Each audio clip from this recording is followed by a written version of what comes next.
Fala pessoal! Que vitória importante do Grêmio nesse final de semana. Uma vitória depois de uma semana conturbada, que teve reunião para o Mano ficar, que teve protesto de torcedores na saída do Salgado Filho, enfim. Grêmio que fazia tempo também que não vencia fora de casa, desde o jogo contra o Juventude, antes da parada do Super Mundial. E o Grêmio que venceu por 3-1, inclusive é o mesmo resultado que o Grêmio teve contra o Atlético Mineiro quando ganhou o pentacampeonato da Copa do Brasil. E o Grêmio começou um jogo mais equilibrado na primeira etapa, saiu atrás com o gol do Gustavo Scarpa aos 38. No final do primeiro tempo, o Edenilson empatou. Na volta do segundo tempo, num bate-rebate, também uma falha defensiva do Atlético Mineiro, Balbuena foi lá e finalizou e fez o 2-1. Depois virou confusão, porque depois teve expulsão do Carlos Vinícius, o centroavante que estava substituindo o Bright White aos 65. Teve também expulsão do Coelho aos 76. E lá no finalzinho, uma confusão entre o Júnior Alonso e o Dodi, e os dois foram expulsos. E Mano Menezes, que foi muito cobrado, depois na coletiva falou que entende ter críticas, mas não a ponto de achincalhar o elenco, que o elenco está acreditando. Ele, depois que terminou o jogo, ele foi lá e tirou fotos com alguns torcedores e disse que agradece aos torcedores, principalmente aqueles que apoiam, que pagam ingresso, que acompanham, mas não os torcedores, entre aspas, que vão lá e vão ir agredir jogadores. O que aconteceu que foi um dia antes do jogo, no embarque, agrediram o segurança Fernandão, tentaram agredir os jogadores, enfim, deu toda aquela polêmica.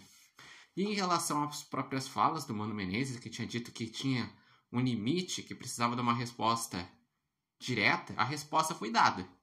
Então, a retomada de confiança a partir de um resultado importante está aí.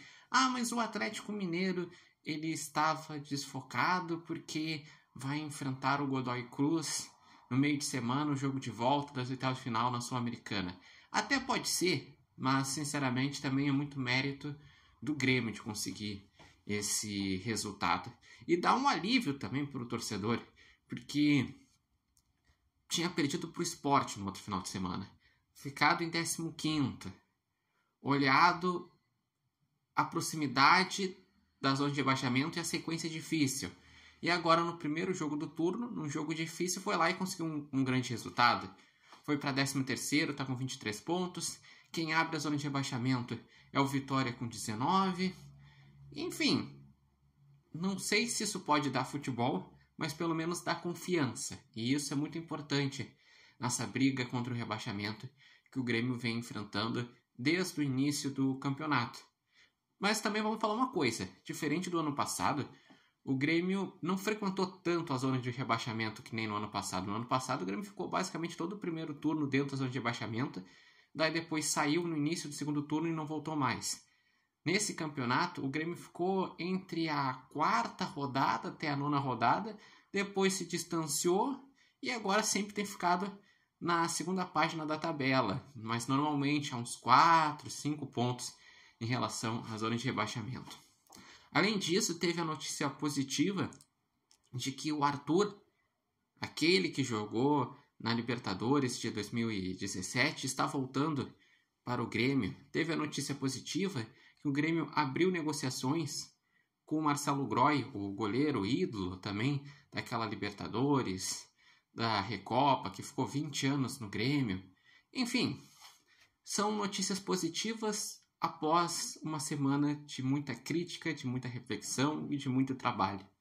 E eu gostaria de saber de vocês. Vocês acreditam que, a partir dessa vitória, o Grêmio pode tentar ter uma evolução, nem que seja anímica, para essa sequência que vai ter, que depois do jogo contra o Atlético Mineiro, enfrenta no próximo final de semana o Ceará em casa, depois enfrenta o Flamengo fora de casa, depois o Mirassol em casa e depois tem o Clássico Grenal no Beira-Rio.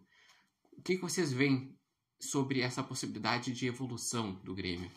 Deixem aqui nos comentários, lembrando que esse vídeo tem oferecimento de Barbearia Independência e vocês podem acompanhar o Repórter Matheus Wolff no TikTok, no Instagram e no canal do YouTube Repórter Matheus Wolff. Mas foi interessante que jogadores que foram contratados já começam a dar alguma resposta, como o Balbuena, que já tinha ido bem contra o Sport, só que o time, de forma geral, tinha ido mal, e agora ele vai lá e faz o gol.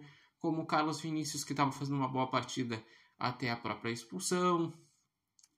Como o Edenilson, que é muito criticado, foi lá e fez o gol de empate. Enfim, boas notícias para o torcedor tricolor.